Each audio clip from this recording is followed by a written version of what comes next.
Hello दोस्तों, स्वागत है आप सभी का हमारे यूट्यूब चैनल आरपीएससी गाइड में। आज हम बात करने वाले हैं एक ऐसे चैनल के बारे में जिसके एजुकेशन सेक्टर में लगभग 1 मिलियन के आसपास सब्सक्राइबर है। हम बात कर रहे हैं माइंड मैप की, जो मदन सर के द्वारा चलाया जाता है। इस चैनल से हाल फिलहाल में चतुर्थ श्रेणी कर्मचारी की कटअप जारी करी गई और ये कटअप काफ़ी विवादास्पद थी।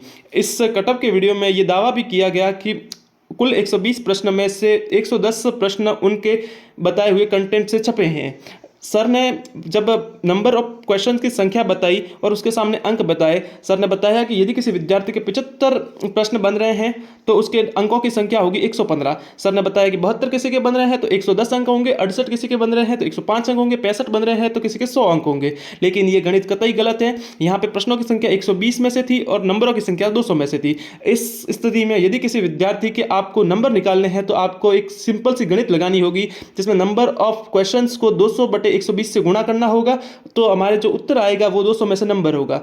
फॉर एग्जांपल, अगर हम लें कि किसी बच्चे के 75 क्वेश्चन बन रहे हैं, 75 यदि किसी बच्चे के क्वेश्चन बन रहे हैं तो हमें गुणा करना पड़ेगा 75 को 200/120 से। इससे जो हमारा उत्तर निकल के आएगा वो होगा 125। पर सर का जो इस 75 प्रश्नों की संख्या पर जो उत्तर निकल के आ रहा है वो है 115।